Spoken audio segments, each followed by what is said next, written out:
It seemed like the noise was terrible, too much. I thought I become deaf. The bomb is 500. warhead. Yeah. Yes. Wow. Hit the buildings. Not you hit. understand? Yeah. Maybe they come between the buildings. Oh my God. If it goes because it's coming with the slope. Yeah. If the slope to come here is a very Without touching very the tallest low. one. Yeah. Maybe the missile went between the buildings. You understand? If no, it was hitting the building. But they start now cluster bomb, right? Huh? Cluster bomb split. They start now. Yeah. Yes. Also, they did last year in the Bear the missile opening. There is opening. The head. And there is opening, and 30 bombs, small bombs are going down. And tell me, the cluster bomb, you know the how I mean the space with the floor they open. I mean the open the cluster bomb when it's after space. I'm taking myself to Tel Aviv to see what's going on there, and also probably happen to meet with some of my guys.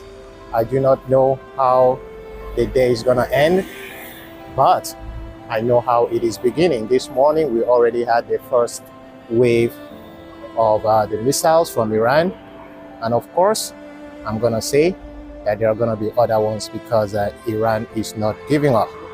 So many things have happened through this war, so many casualties, which is not something anybody should be happy about or should be celebrating. What the world needs right now is peace. Now, when I talk about peace, I mean complete peace. Okay, my boss is here.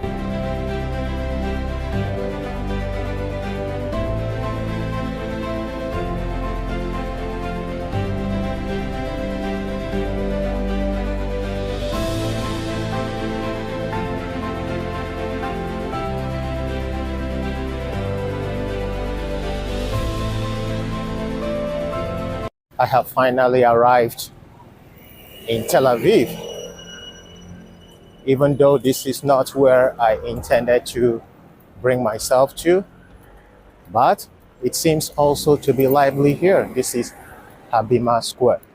Habima Square, also known as Kikar Habima, is the cultural part of Tel Aviv, serving as a vibrant public plaza and home to several of Israel's most prestigious arts institutions. Located at the intersection of Rothschild Boulevard, Dizengoff Street, and Ben Zion Boulevard, it is a primary meeting spot for locals and tourists.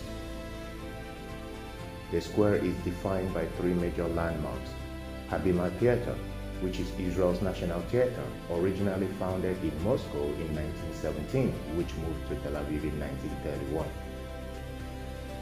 Charles Brugman Auditorium. This is the home of Israel Philharmonic Orchestra and the city's premier concert hall. Helena Rubinstein Pavilion. This is a branch of the Tel Aviv Museum of Art featuring rotating contemporary art exhibitions. The idea to establish a cultural center was originally proposed in the Geddes Plan, the first master plan of Tel Aviv planned by Patrick Geddes in the late 1920s.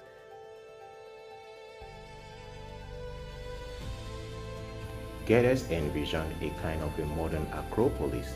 In the Geddes plan, this would be the cultural core of Tel Aviv, while the Dizengoff Square nearby would be a commercial center of a different character. The cornerstone of Habima Theater was laid in 1935. The building was planned by architect Oscar Kaufman in the international style and finished in 1945.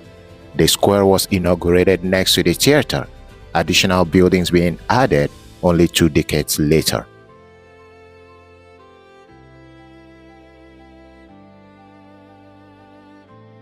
Between the 1930s and the 1950s, the area housed an educational farm and urban nursery with a grove of sycamore trees. Most of the trees were eventually uprooted, causing public outrage, but 2 of the trees were integrated into the Yarkov Garden.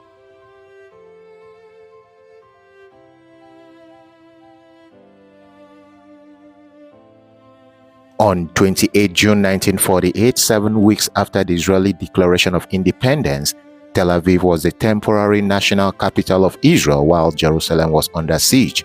On this day, the IDF was declared the national army in the presence of the mayor, Israel Rokach, and the foreign minister, Moshe Sharet, at a ceremony that took place in the square. The Helena Robinson Pavilion of Contemporary Art, planned by architects Dov Karmi, Zeev Rechter, and Yakov Rechter, was established in 1952. At the same time, the Frederick R. Mann Auditorium was constructed but inaugurated in 1957 as the home of the Israel Philharmonic Orchestra. When the auditorium was planned, an underground parking lot and an urban plaza were planned too, but due to budgetary considerations, only the northern area of the compound was developed as a plaza. Most of the compound area was used as a temporary parking lot. A year after, Habima was declared the National Theatre of Israel. Thus, the importance of the compound as a national culture center was increased. In 1970, the theater was renovated and a wall was built around the southern circular side of the entrance hall. In July 2011, the square became a major focal point of the 2011 housing protests in Israel when Daphne Leaf pitched her tent there. A more comprehensive renovation by architect Danny Caravan was launched in 2007, encompassing both the Habima Theatre and the plaza. While most of the compound had previously served as a parking lot, the goal of the latest renovation was the construction of an underground lot, allowing the compound to serve as a big plaza. On 7th of June 2010, the underground culture parking lot was opened with an area of 40,000 square meters and 1,000 parking spaces. In September 2010, the Yaakov Garden renovation was completed. A ramp that had led to the garden's upper balcony was demolished and Hen Boulevard was connected to the square. The renovation of Habima was completed in January 2011 with the renovation of the entire compound in April. Habima Square buildings are a part of the White City of Tel Aviv. The buildings are built in the international style, and many buildings around the square, which are also designed in the international style, are intended for preservation as a part of the heritage site.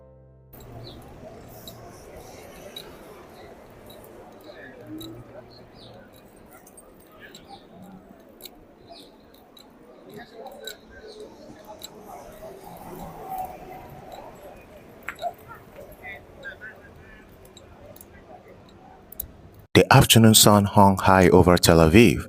Golden light poured over the city, reflecting off glass towers and bright white buildings that stretched toward the street.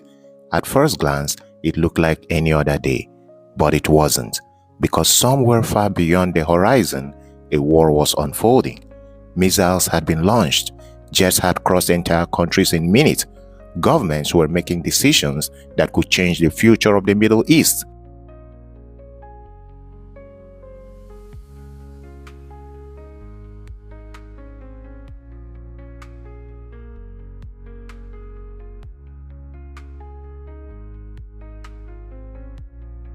And yet here I was, walking through the streets of Tel Aviv. The afternoon heat wrapped around the city like a blanket. People walked along the sidewalks.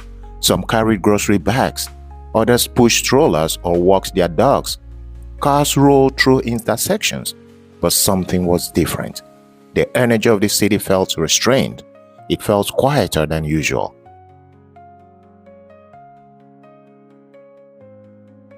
Tel Aviv is normally loud, vibrant, chaotic, music blasting from cafes, scooters buzzing down the street, tourists laughing along the boulevards. But during the war, the rhythm of the city slowed down. Not stopped, just cautious. As I walked down the street, I found myself looking up more than usual at the sky. It was clear, it was blue, it was peaceful, but everyone knew that same sky had become a battlefield. Somewhere far away, fighter jets were flying missions. Somewhere beyond the horizon, missiles were being tracked by radar, and sometimes those missiles were heading toward Israel. In recent days, air raid sirens had sounded across Tel Aviv as Iranian missiles were detected heading toward the country.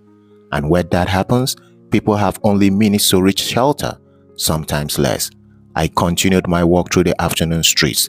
The sun reflected off the pavement, Buses passed by with only few passengers inside. Some cafes were open, but many tables were empty. Normally, this time of the day in Tel Aviv is alive. It's alive with conversations, business meetings, tourists taking photos. But today, there was something else in the air.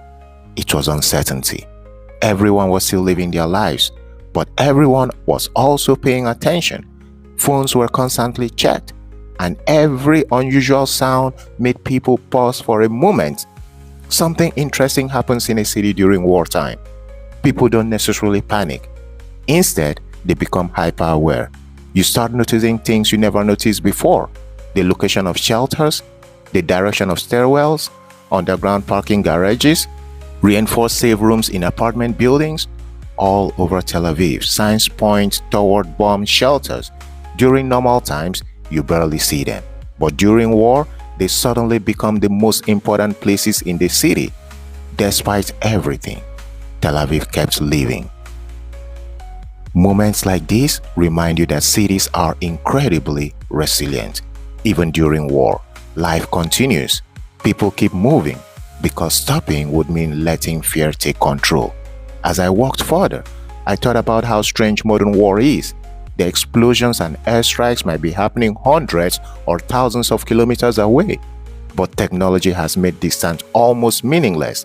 Missiles can cross countries in minutes. Drones can travel enormous distances. Satellites watch everything from space, which means even a peaceful afternoon walk like this can exist under the shadow of global conflict.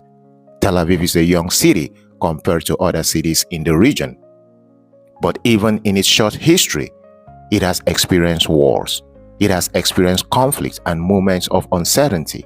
And yet, every time the city survives, every time the city rebuilds, it continues. Walking through the streets this afternoon, I could feel that resilience everywhere. Not loud, not dramatic, just quiet determination. This afternoon walk showed me something powerful. War dominates the headlines. It fills the news with maps, missiles, and political speeches. But on the ground, in cities like Tel Aviv, life continues in quieter ways. I decided to bring myself today to the neighborhood where the ballistics fell. I did report on our mother page that as a result of the ballistics that fell here in Tel Aviv on Saturday, that's the first day of the war, it did kill a Filipino caretaker. This is the street, and I want to see the building where the rocket fell or where the ballistics fell. According to the Times of Israel, historic Tel Aviv Bauhaus building damaged by Iran missile explosion. It reads, the Iranian rocket strike that killed Filipina caregiver Mary Ann Velasquez de Vera and injured over 24 others on Saturday night as it destroyed an entire apartment building, also devastated the historic building next door, one of the architectural treasures of the White City in Tel Aviv. I think this is it.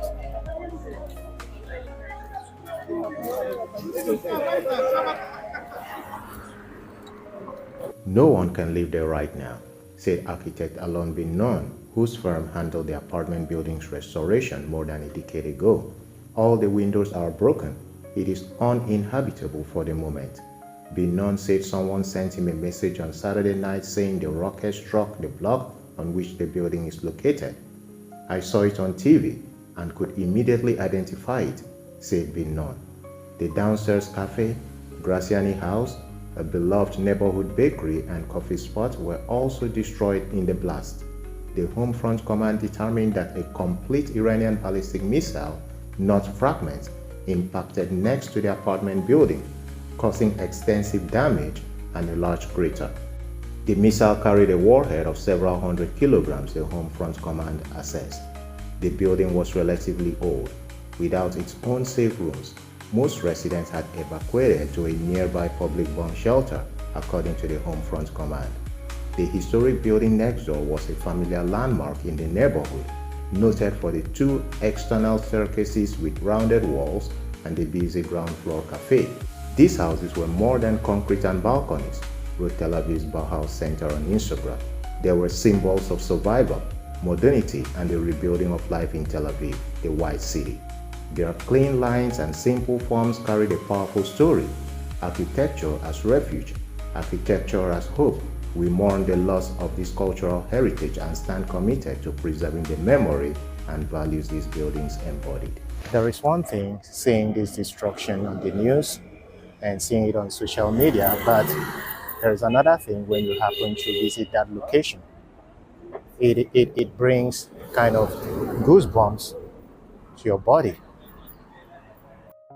The historic building was initially designated for preservation under what's known as the Lev Ha'ir or City Center Plan, associated with Tel Aviv's designation as the White City for its concentration of international-style Bauhaus buildings, which earned the city in 2003 designation as a UNESCO World Heritage Site. It was originally constructed for Fruma Gurevitz, whose descendants still own much of the building, said being known. The first 3 floors of the building are family-owned, and some of the Gurevitz heirs still live there, said being known, even after the renovation and restoration. It was designed by Technion-trained architects Mordechai Zabrutsky and Yitzhak Belkis, who later changed his family name to Bonnet Builder in Hebrew, who partnered together after immigrating to Free State Israel from Ukraine and Poland, respectively. All right, so now we've seen the location. What next? All I gotta say is that we need peace to reign. It is so unfortunate that that lady passed. She was the unfortunate one. How did you feel that day? How did you feel? You live around here? I live Never, wow. the building, not the huge building, but but the most, Wow. 14 floors building. It seemed like The noise was terrible, too much. I thought I become deaf. Wow. I remember the last year in the Allenby White House, Yeah. the shot. Wow, it's crazy.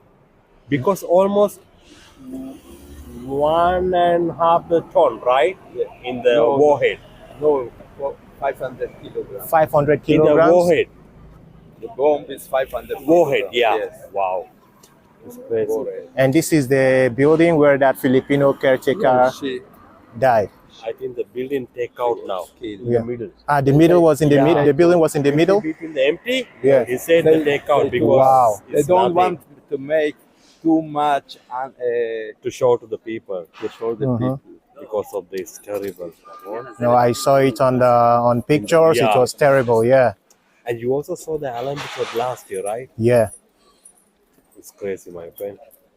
Wow, But I may hope- her soul rest in peace. Yes. But I hope we'll finish soon. Takes There's a lot time. of buildings destroyed around. Yeah, I saw Yeah.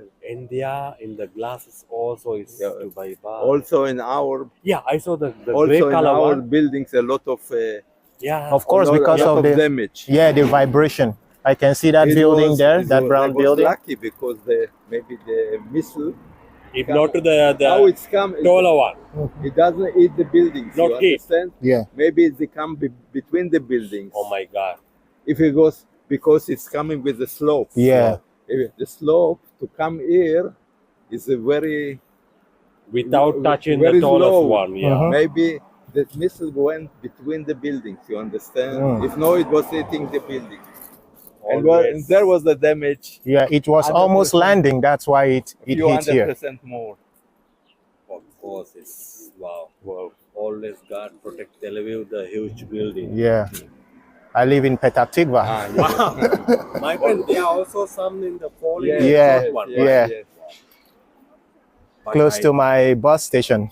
Wow.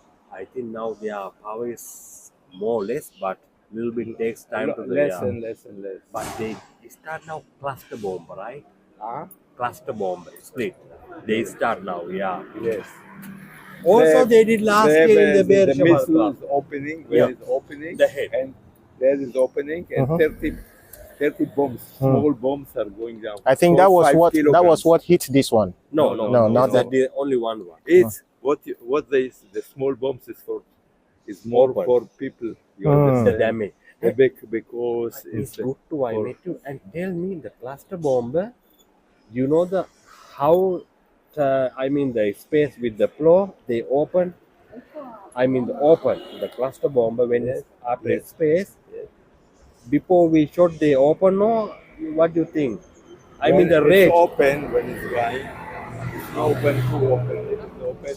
And there is 30 Yeah. small five Separating, yeah. separating with a big this area. You Yeah, my understand? question duration.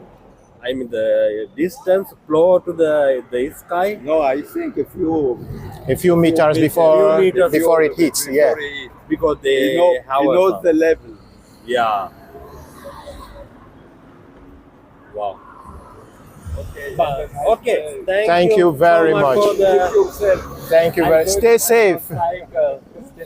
Stay safe. Stay safe. Wow, this is insane. I just, felt goosebumps all over my body, especially when he said he lives just here. Is it up to 200 meters from where the ballistic fell? Wow. Imagine the vibration. If you happen to live around this area, I can't even start to imagine the feeling that morning. I don't even want to imagine it. Because even when we hear the sounds of the interception above our heads, you're like, wow. Can you imagine somebody living close to where it actually happened? All right, let's go deep inside. See what damage that ballistic caused in this neighborhood.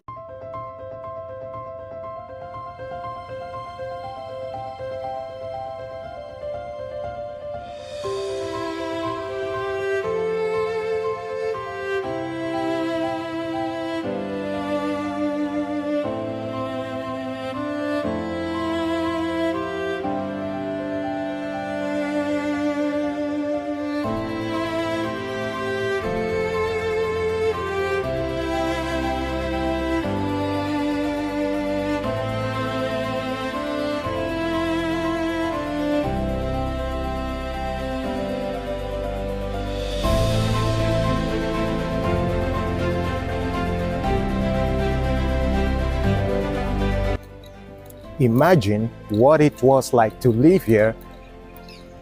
Do you want to imagine that? When few meters away from you, the Iranian ballistics hit, causing maximum explosion, damage, to the point that even the building it hit, thank you very much, even to the point that the building that directly got a hit had to be taken out, uprooted as soon as possible, because from the pictures we saw, the site wasn't nice at all. So I can understand if they decided to take out that building. Yeah, but I think over here, this is the result of the vibration.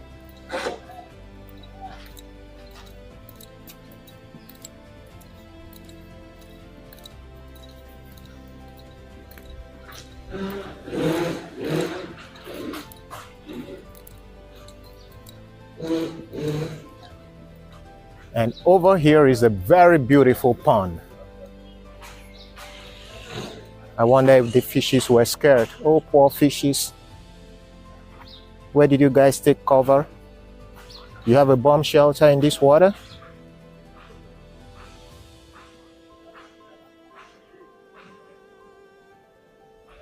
It's a very beautiful park as well, in a very beautiful neighborhood.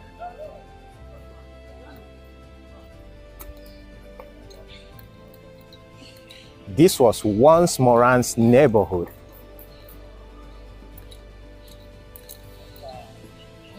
This building is affected. In fact, every building in this area is affected.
All right, we've seen the destruction. So right now I'm taking myself to some other parts of Tel Aviv.